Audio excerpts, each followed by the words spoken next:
I thought the worst storm I'd ever face was the one that took my wife. I was wrong. The real hurricane was wearing a custom suit, standing on my lawn, finalizing the demolition of my family home. And the man who sold it to him?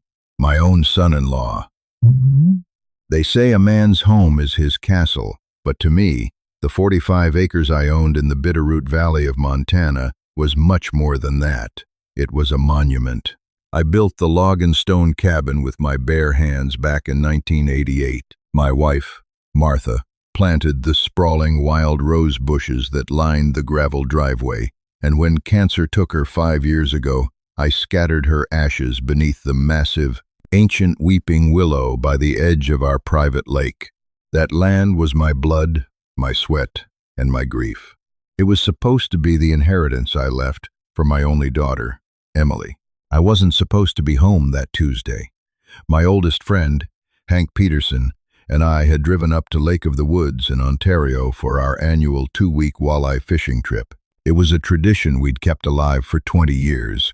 But 3 days into the trip, a freak low-pressure system rolled in, bringing torrential rain, lightning, and wind that threatened to capsize Hank's aluminum boat. After 2 days of sitting in a damp tent, playing gin rummy, and listening to thunder shake the earth, we called it quits. We packed up the truck and made the grueling drive back south. I dropped Hank off at his place in Missoula around 2 in the afternoon and pointed my worn-out Ford F-150 toward the valley.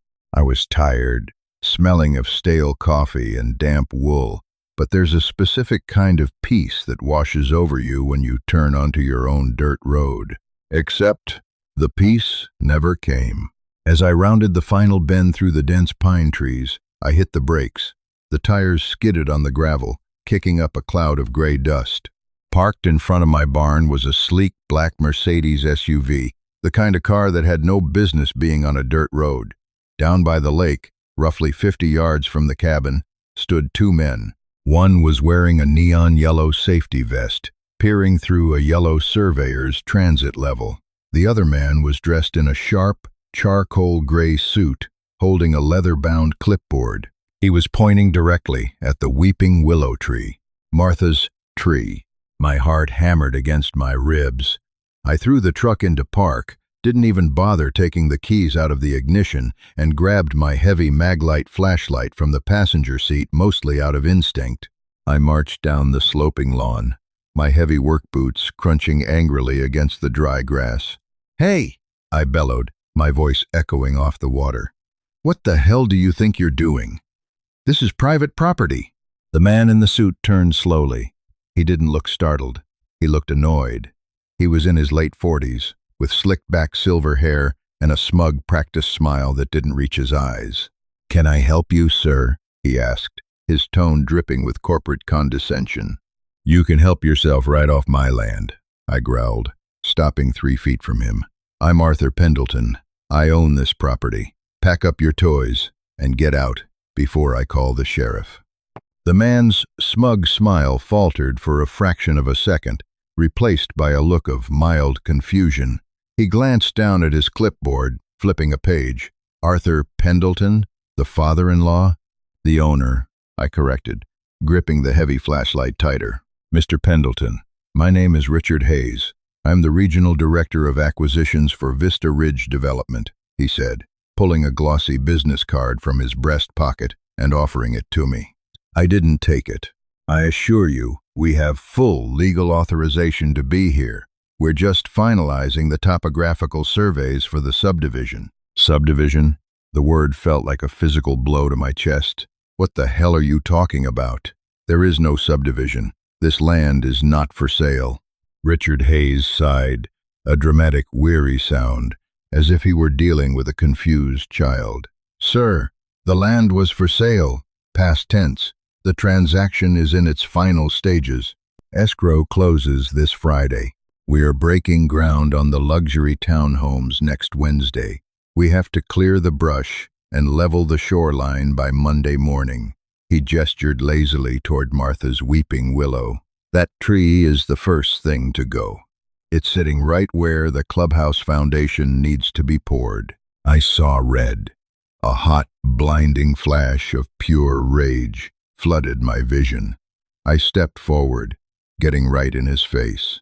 "If you touch one branch of that tree, they will never find your body," I whispered, my voice trembling with a fury I hadn't felt in decades. The surveyor in the yellow vest took a nervous step back, but Hayes stood his ground, though his face paled slightly.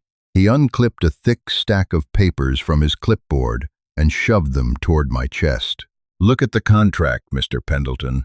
I don't know what kind of family miscommunication you have going on, but this is a legally binding purchase agreement, signed, notarized, and filed with the county clerk." I snatched the papers from his hands. My eyes darted across the dense legal jargon. Purchase agreement, transfer of title, Vista Ridge Development, $2.5 million. And then I flipped to the last page. The signature line.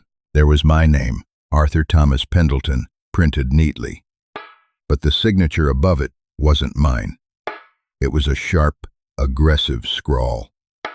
Beneath the signature, a stamp read, "Gregory Mitchell, authorized representative, durable power of attorney." Greg, my son-in-law. The air rushed out of my lungs.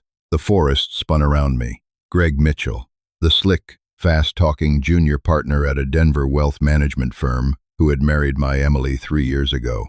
I had never liked him. He wore loafers without socks, talked endlessly about his cryptocurrency portfolio, and looked at my cabin not as a home, but as a depreciating asset. "This is a forgery," I choked out, my hands shaking so hard the papers rattled. "It's a verified power of attorney, Mr. Pendleton," Hayes replied coldly, taking his clipboard back. "Drafted and notarized 6 months ago. As far as the state of Montana and my legal department are concerned, Gregory Mitchell is the sole manager of this estate. Now, I suggest you take this up with him. We have a lot of work to do before Friday." I didn't say another word. I turned my back on Hayes and his surveyor, marching back up the hill to my truck. My mind was racing, flashing back to 6 months ago. I had been in the hospital, pneumonia that had developed into a mild pulmonary embolism. I was heavily medicated, hooked up to an oxygen tank, drifting in and out of consciousness. Greg had flown up from Denver, playing the role of the devoted son-in-law. He brought a thick stack of paperwork to my hospital bed, handing me a pen while Emily was down the hall getting coffee. "Just some tax documents, Arthur," Greg had said smoothly, patting my shoulder. "Since you're out of commission, the hospital needs to ensure your medical bills and property taxes are managed. Just sign here, and I'll take care of the heavy lifting. You just focus on getting better." I had trusted him, not because I liked him, but because I loved my daughter, and I assumed the man she married wouldn't stab me in the back while I was bleeding on a hospital bed. I had signed my life away in a haze of morphine and fever. I threw the truck into drive, the tires spitting gravel as I tore out of my own driveway. I had 72 hours until escrow closed. I had 72 hours to save Martha's resting place, and I knew exactly where I needed to go. The drive from the Bitterroot Valley to Denver, Colorado, is a grueling 12-hour trek through winding mountain passes and endless stretches of interstate. I drove it in 10. I didn't stop to eat. I barely stopped for gas. The entire way, my knuckles were white against the steering wheel, my jaw clenched so tight my teeth ached.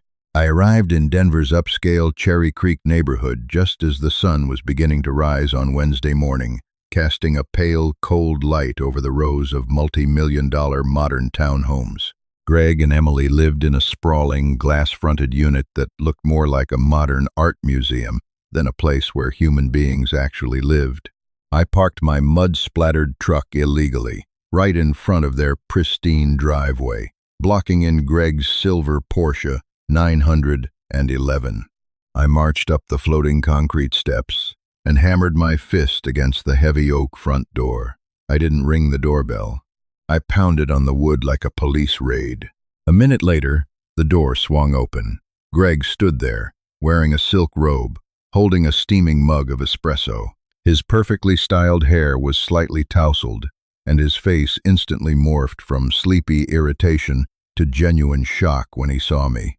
"Arthur?" He blinked, taking a step back. What are you doing here? I thought you were in Canada until next week." "I came home early, Greg," I said, my voice dangerously low. I shoved past him, stepping into the immaculate, minimalist foyer. "And it's a damn good thing I did." Found a guy named Richard Hayes standing on my lawn, sizing up my wife's tree for a bulldozer. Greg closed the front door slowly. The shock on his face melted away, replaced by that same practiced, arrogant calm he always wore. He took a slow sip of his espresso. "Ah, I see," Greg murmured, walking past me into the massive, open-concept kitchen. He set his mug down on the marble island. I asked the Vista Ridge guys to hold off on the site survey until Monday. "I was planning to drive up to Montana this weekend to sit you down and explain everything." "Explain what, Greg?" I roared, the anger finally boiling over. "That you stole my house? That you tricked a sick, drugged old man into signing over a durable power of attorney so you could sell the land out from under him?" "Keep your voice down," Greg hissed, glancing nervously toward the sweeping glass staircase. "Emily is still sleeping. She's pregnant, Arthur. The stress isn't good for her." That stopped me dead in my tracks. "Pregnant?" "Yes. 12 weeks, Greg said, puffing his chest out slightly, using my unborn grandchild as a shield, "which is exactly why I did this. Let's be rational, Arthur. You're 62 years old. You live alone in a dilapidated log cabin in the middle of nowhere. The property taxes are bleeding your retirement dry. I got $2.5 million from Vista Ridge. Do you understand what that kind of liquidity means? It's generational wealth. It sets up Emily. It sets up our child. And it pays for a luxury assisted living condo for you down here in Denver. I did you a favor." "A favor?" I stepped closer to him, my shadow falling over his pathetic silk robe. "You didn't do this for me, and you didn't do this for Emily. I know exactly how much you make, Greg, and I know about the lawsuit your firm is facing over that crypto fund you mismanaged. You didn't secure generational wealth. You secured a bailout for your own massive debts." Greg's eyes flashed with genuine panic for a split second, proving I had hit a nerve. My buddy Hank's son was a forensic accountant in Denver, and he had quietly looked into Greg's public filings for me a year ago when I started noticing red flags. Greg was leveraged to the hilt, living a champagne lifestyle on a tap-water budget. "You don't know what you're talking about," Greg sneered, dropping the polite son-in-law act entirely. His handsome face twisted into an ugly, desperate mask. "I am the authorized legal representative of the estate. The ink is dry, Arthur. The title company has the funds in escrow. Come Friday morning, the county records the transfer, and that land belongs to Vista Ridge. There is absolutely nothing you can do to stop it. If you try to interfere, I will have you declared mentally unfit. I have the medical records from your hospital stay. I have lawyers on retainer who will tie you up in court until you die. What is going on down here?" We both froze. I turned around. Standing at the top of the glass staircase was my beautiful daughter, Emily.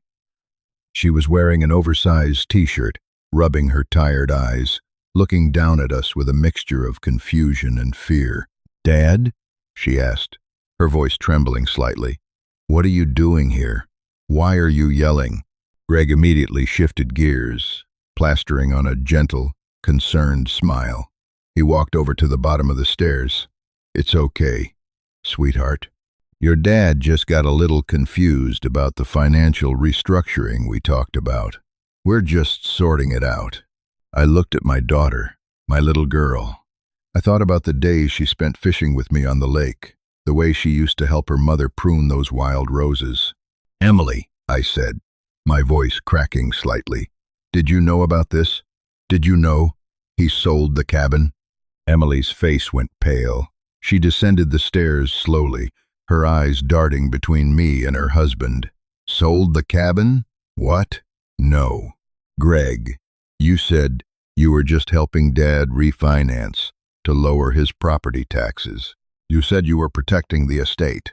I am protecting it, Greg insisted, reaching out to grab her hand. She pulled away from him. You sold my mother's home? Emily whispered, her eyes filling with tears as she looked at Greg. The lake, the willow tree. Emily, be reasonable, Greg snapped, losing his temper. The place is a money pit. We need the capital for the baby, for the firm. You lied to me. Emily stepped back, horrified. She looked at me, tears spilling down her cheeks. Dad, I swear to God, I didn't know. He made me sign as a witness on some documents, but he told me it was just to put the deed in a trust so we wouldn't have to deal with probate later. I didn't read them. The betrayal in her eyes shattered whatever restraint I had left. Greg had not only conned me, he had used his own wife, my daughter, as an unwitting accomplice to steal her own inheritance. Pack a bag, Emily, I said firmly, never taking my eyes off Greg.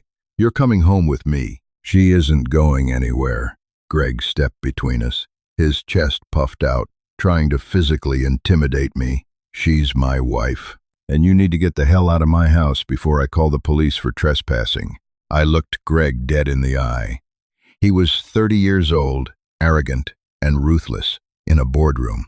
But I was a man who had spent 40 years working with heavy machinery, a man who had survived blizzards, wild animals, and the agonizing grief of burying the love of my life.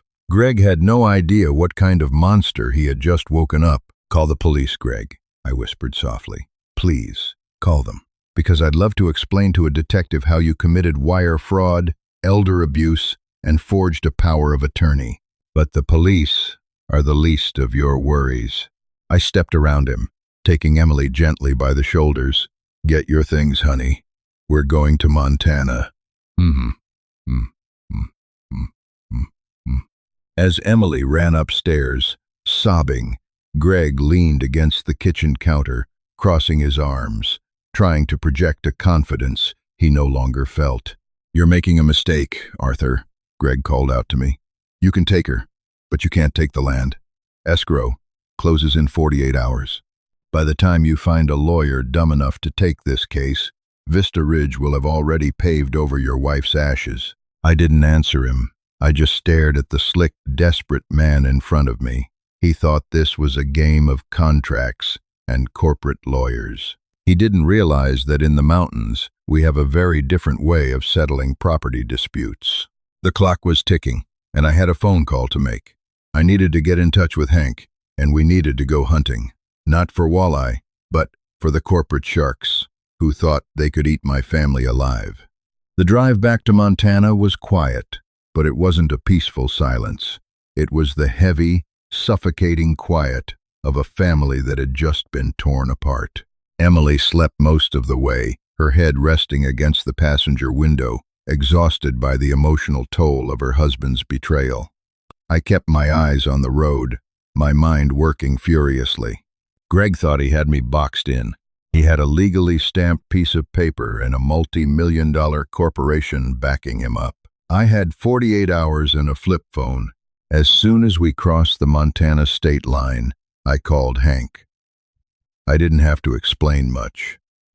Hank had known me since we were teenagers, bucking hay bales together. He could hear the desperation in my voice. By the time I pulled my truck up to the cabin on Thursday morning, Hank was already sitting on my porch, and he wasn't alone.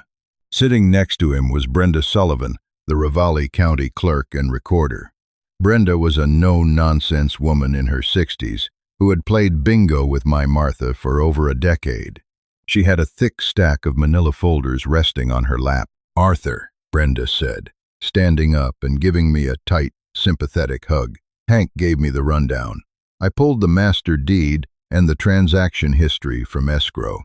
Is there anything we can do, Brenda? I asked, desperation leaking into my voice as Emily went inside to rest. The power of attorney. I signed it when I was out of my mind on painkillers.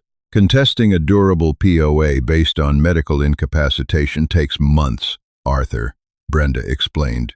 gently, opening a folder. You'd have to file an injunction, hire a forensic psychiatrist, and drag this through civil court. Vista Ridge will bulldoze this property by Monday, long before a judge even looks at the docket. My heart sank. So, he's won. He stole it. Not exactly, Hank interjected, a sly grin spreading across his weathered face. Greg is a slick city boy. He knows corporate finance, but he doesn't know country law. And he sure as hell didn't read the fine print on the land boundaries. Brenda pulled out a yellowed piece of paper from the bottom of the stack. 5 years ago, Arthur, when Martha passed, you didn't want to bury her in the town cemetery. You wanted her under that weeping willow. Right. The county told me I couldn't just bury a body on residential property without proper zoning, I recalled, the memory fuzzy from the grief of that time. Exactly, Brenda nodded. So, I helped you file the paperwork to rezone a 2-acre parcel around the lake as a privately registered family cemetery. It's a separate addendum attached to the master deed. Under Montana state law, a registered cemetery cannot be sold, transferred, or developed for commercial use without a public hearing, a court order, and a supervised exhumation. It is indefinitely protected land. A spark of hope ignited in my chest. Did Greg know about this?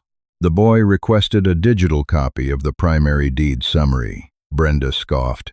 He didn't bother to pull the full physical abstract from the county archives. Vista Ridge doesn't know they are buying a graveyard. And if they pour concrete over it, it's a federal offense. That stops the bulldozers, I said, a slow smile forming. But what about the rest of the land? What about the forged signature and the money? Hank leaned back, pulling out his smartphone. I had my son, David, look into Greg's crypto firm yesterday. David made a few anonymous calls to the SEC and the Denver FBI field office. Turns out, Greg hasn't just been defrauding you. He's been running a Ponzi scheme with his clients' retirement funds. The feds have been building a case for 6 months. They just needed a catalyst. David handed them Greg's attempt to launder $2.5 million through an illicit real estate transfer. We had our ammunition. Now, all we had to do was wait for the wolves to arrive. Friday morning broke crisp and clear. The air smelled of pine needles and damp earth. I stood on my porch, a steaming mug of black coffee in my hand, watching the dust kick up down the driveway. Right on time. A convoy of 3 vehicles pulled up to my barn. Richard Hayes stepped out of his black Mercedes SUV, looking as smug as ever in a tailored navy suit. Behind him, Greg emerged from a rented luxury sedan. He looked nervous, his eyes darting toward the cabin, but when he saw me standing alone on the porch, he straightened his tie and puffed out his chest. They walked up the path together. "Morning, Arthur," Greg said, forcing a confident smirk. "I told you it was a done deal. Escrow officially closed an hour ago. The funds are in my account, and the title belongs to Vista Ridge. Now, I arranged for movers to come help you pack." "Save your breath, Greg," I interrupted, my voice steady and cold. Richard Hayes stepped forward, holding out a sleek tablet. "Mr. Pendleton, we are officially the legal owners of this estate. Our demolition crews are on standby. I'm going to have to ask you to vacate the premises by noon." "You don't own a damn thing, Hayes," a deep voice boomed from inside the cabin. The front door swung open, and Sheriff Walt Miller stepped out, adjusting his heavy utility belt. Right behind him was Brenda Sullivan, clutching her manila folders. Greg's face instantly drained of color. "Sheriff?" Greg stammered. "What is this?" "We have legal title." "You have a fraudulent title, Mr. Mitchell," Sheriff Miller said, walking down the porch steps to stand face to face with Greg. "Brenda here put a freeze on the county transfer at 8 a.m. Escrow didn't clear." "That's illegal," Hayes shouted, turning red. "We have a signed purchase agreement." "A purchase agreement for a property that includes a legally protected burial ground," Brenda said, shoving the yellowed zoning document into Hayes's chest. "Parcel B, the 2 acres surrounding the lake, is the Pendleton Family Cemetery. State law prohibits the commercial sale of registered burial grounds. Your contract is null and void due to failure of disclosure. Hayes snatched the paper, his eyes scanning the document. The smugness vanished, replaced by sheer, unadulterated rage. He whipped around to face Greg. You told my legal team this title was clean. You didn't disclose a cemetery. Do you have any idea the liability you just exposed my company to? I didn't know. Greg panicked, holding his hands up. We can just carve out that section. We can still build the townhomes on the remaining acreage. We're not building anything, Hayes snarled, stepping into Greg's personal space. Vista Ridge is pulling out of the deal. We are nullifying the contract based on seller fraud, and my lawyers will be suing you personally for the surveyor and escrow fees. Hayes turned, storming back to his Mercedes, without another word. Greg stood there, trembling, watching his multi-million-dollar lifeline drive away in a cloud of dust. He slowly turned back to me, his face twisting into a mask of pure hatred. You ruined me, he hissed. You old fool. You just destroyed my life. No, Greg, I said softly. You did that yourself. Sheriff Miller unclipped his radio. Gregory Mitchell, I have a warrant for your arrest. Faxed over this morning from the Denver FBI field office. You're being charged with wire fraud, embezzlement, and elder abuse. Before Greg could even process the words, Miller had him spun around, the cold steel of handcuffs clicking tightly around his wrists. Greg didn't fight back. He just hung his head, the arrogant city boy, finally broken by the very land he tried to steal. As the sheriff's cruiser hauled Greg away, Emily stepped out onto the porch. She wrapped a thick wool blanket around her shoulders and walked down the steps, slipping her arm through mine. We stood there in silence, listening to the wind rustle through the branches of Martha's weeping willow. The storm had passed. The land was safe. And as I looked at my daughter, knowing my grandchild would grow up running through these same woods, I knew Martha was looking down on us, smiling. Some things in this world are not for sale. Thank you for listening to my story. If you found yourself holding your breath or rooting for a father protecting his family's legacy, please hit that like button. Share this video with anyone who appreciates a story where the arrogant get what they deserve and family comes out on top. Don't forget to subscribe to the channel for more real-life dramas and incredible true stories of survival, betrayal, and justice. See you in the next video.